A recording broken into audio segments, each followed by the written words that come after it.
Pero ahora vamos a dedicarle unos minutos a nuestro encuentro con la profe Nélida Castañola, nuestra profesora de Historia Económica, profesora de la educación pública, a la cual defendemos y abrazamos.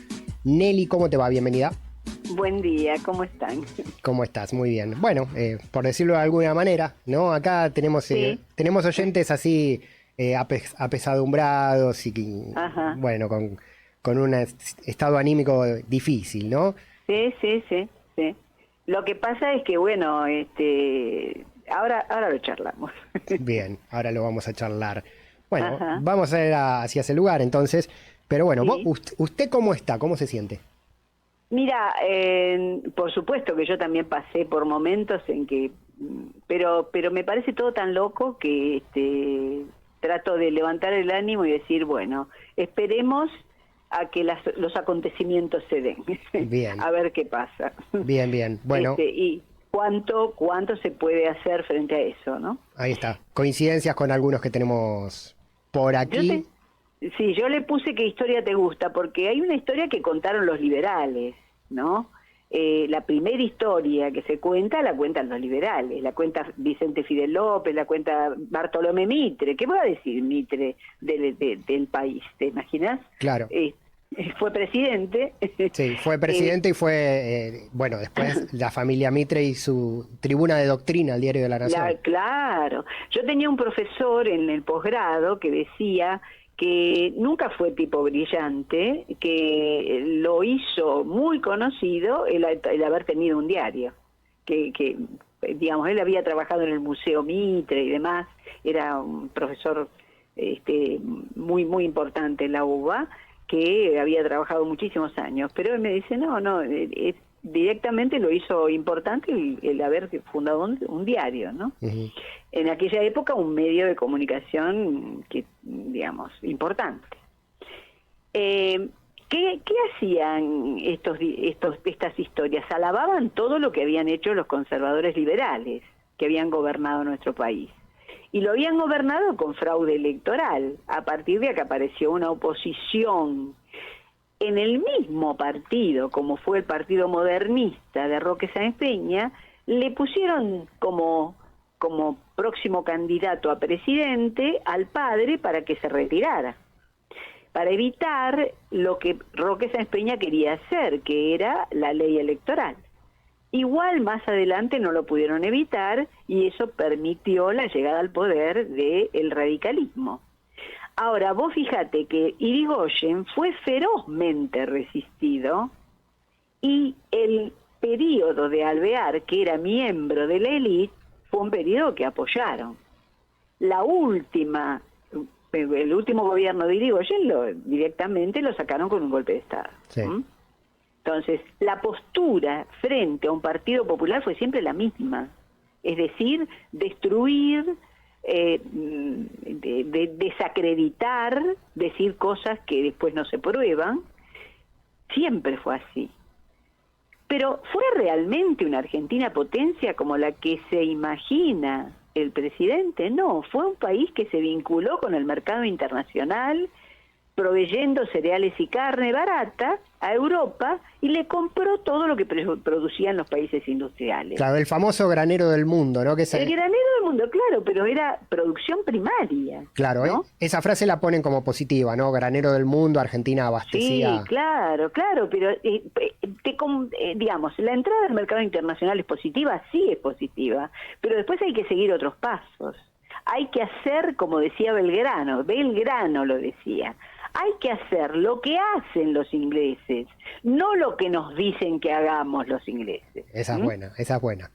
Es buenísima. Y lo decía Belgrano, que murió en 1820. Claro, porque, por ejemplo, el país con mayor emisión de dinero del mundo y mayor gasto público es Estados Unidos, pero nos dice a todos que tenemos que tener un banco central independiente y no tenemos. Y no hay que hacer keynesianismo y ellos siguen haciendo keynesianismo de guerra. Claro. Entonces, y la sociedad eran ricos muy ricos y pobres muy pobres, entre los ricos estaban los extranjeros también, ¿no? Que aprovechaban las oportunidades de manejar determinados sectores, como los frigoríficos, el comercio, bueno. Al escuchar ayer al presidente, recordé lo que había ocurrido en la crisis del 29, que en Estados Unidos y el mundo, con la espera de los liberales a que el mercado solucionara todo, se pasaron desde 1929 a 1933 muriéndose de hambre. Había ollas populares hasta en Estados Unidos.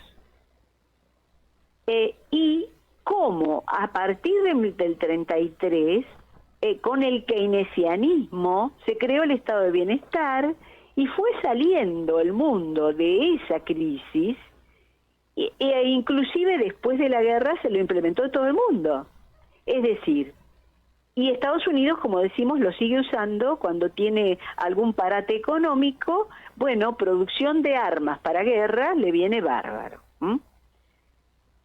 En la historia del liberalismo de la década infame, incluso, tenemos que impulsaron una ICI limitada, pero una industria de sustitución de importaciones, crearon el Banco Central, que tanto detesta Milei, crearon el impuesto a los réditos, porque la situación mundial era tan grave que había que solucionar los problemas. Entonces fueron pragmáticos creando todo eso.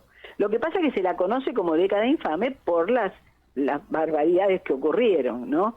Es decir, la muerte de un senador en el Senado de la Nación, la corrupción de algunos funcionarios, bueno. Después, la herencia del peronismo fue negativa para quienes no querían derechos para los trabajadores, para los que no querían intervención del Estado en la economía, ni que les cobraran alguna, porque el IAPI no les cobró retenciones, pero era lo mismo, les pagó un precio sostén y después el resto lo usó para créditos, para empresas. Pero aún los gobiernos militares que tenían sectores civiles que los acompañaban, cobraron retenciones. Le cobraban retenciones al campo, aún en gobiernos militares. Y lo que sí hacían, generalmente con sus ajustes, era bajar los salarios. El último gobierno de Perón, como lo habíamos dicho y ya lo explicamos, tuvo que lidiar con una inflación externa que era muy seria por el tema del aumento del precio del petróleo y el cierre del mercado europeo. Eso genera el problema en ese gobierno después que se muere Perón, que ya no lo puede manejar Isabel. No sé de dónde salieron los números que ayer comunicó el presidente, porque son números muy locos, no son números reales. Algunos comentaristas señalaron que para nada es eso lo que tiene Argentina. Y no estoy de acuerdo con lo que dijo de la pandemia, porque sabemos que hubo que reconstruir todo porque habían quedado hospitales sin terminados sin equipar, porque había otros que estaban a la miseria, y además que hubo 7.000 obras públicas. Es decir, en el ámbito de la actividad económica, hubo actividad económica. Y lo que no hubo fue buena distribución del ingreso, y no se pudo parar la inflación. ¿Por qué? Porque hubo un montón de especulaciones para tratar de que terminara el gobierno, o para crear malestar también. La inflación no está ligada tanto a la emisión como dicen, sino a la especulación de esos sectores concentrados exportadores que siempre quieren desestabilizar y recuperar el poder, porque ellos no están de acuerdo con el que le pongan algún límite. Y además quieren devaluaciones, porque todo sector exportador siempre pugnó por tener devaluaciones. Es una manera de tener más para adentro. Es decir, si yo tengo una devaluación, me pagan, estoy más barato para el exterior, me pagan en dólares, con los dólares acá adentro hago maravillas, y eso es lo que los beneficia. Claro. El país no está en terapia intensiva, ni va hacia un apocalipsis. El apocalipsis lo pueden crear ellos. Todo lo contrario, tiene un problema de inflación porque este poder económico jugó a que le faltaran dólares, el campo lo ha hecho, además de la sequía. Y están los problemas de la deuda heredada de Macri que hay que pagar en dólares, que eso es lo más grave. La deuda en pesos no es grave. Además de su oposición al gobierno, la hacen de cualquier manera. Pero con las exportaciones que podemos tener en el 2024 de gas, litio y petróleo, se puede revertir fácilmente. Sumado a la exportación primaria, que bueno, con todas estas lluvias yo pienso que puede ser muy buena. La responsabilidad no es solo política. La sociedad está compuesta por múltiples sectores. Y el verdadero poder es el económico, que siempre puja por tener el poder político para quedarse con todo. Yo no escuché que el presidente hablara de eso, de la responsabilidad de los formadores de precios, oligopólicos y exportadores, que ahora van a gozar de libertad absoluta. Sí, o sea, él habla de que el ajuste lo va a pagar el Estado. Sí, no alcanza. Y no los privados, y mucha gente se percibe dentro de esa actividad privada, los laburantes, pero cuando esta gente habla del sector privado está hablando de las grandes empresas, no de los laburantes. Seguro, sí. Porque en realidad, si vos parás la obra pública, que es un impulso a la economía, si vos decís que no hay plata y por ahí empezás a echar gente, directamente generás más desempleo. Si la inflación sigue muy desfasada y no aumentas los salarios, directamente entras en una recesión. Y estancamiento con inflación, como él dijo, es lo que tuvimos en todo el tiempo de Macri, que el país se paró directamente y empezó a caer. Entonces, eso, digamos, las miradas sobre la realidad dogmáticas nos hacen ver escenarios diferentes. Los ajustes salvajes son difíciles para la gente siempre, no para los políticos, ni para los ricos, porque tienen resto. Claro. Yo espero que un Congreso tan diverso encuentre caminos que pongan algunos límites, porque si no, realmente creo que lo que puede generar es más crisis. Y en realidad no hace falta, porque como Massa lo decía, el año que viene puede ser muy bueno y podemos salir, si entran dólares podemos salir, porque el problema es la falta de dólares que tenemos como reserva. Entonces, eso genera toda la restricción externa, que eso le pasó muchas veces a Argentina y salió sin tanto lío, yo diría, ¿no? Sí. Con una mejora, es decir, un parate, una mejora de la inflación, una mejora de la producción y de la exportación y sale. Sí. Bueno, apuestan a la doctrina del shock para una redistribución de la riqueza al revés. Parece, ¿no? Al revés, sí. Bueno, lo que pasa es que como la gente no entiende de economía, te dicen cualquier cosa y vos te la crees. Sí. Porque, digamos, hay cosas que son sencillas de entender. Porque si yo te digo, un exportador quiere que devalúen. Bueno, quiere que devalúen porque le viene bien, porque va a vender más al exterior. Va a tener un precio más barato en dólares, porque, digamos, al devaluar, él produce en pesos y vende en dólares y puede vender mejor al exterior, puede competir, e internamente cuando recibe dólares y el peso está devaluado, puede pagar todo lo que tiene que pagar y quedarse con un resto importante. Quieren libertad para llevar los capitales afuera, ¿por qué? Porque saben que estos vaivenes le pueden provocar algún problema y entonces ponen a resguardo su plata en el exterior. Y además es la plata de la evasión generalmente, ¿no? Porque te dicen que exportan una cosa y exportan otra. Esto ya lo sabemos.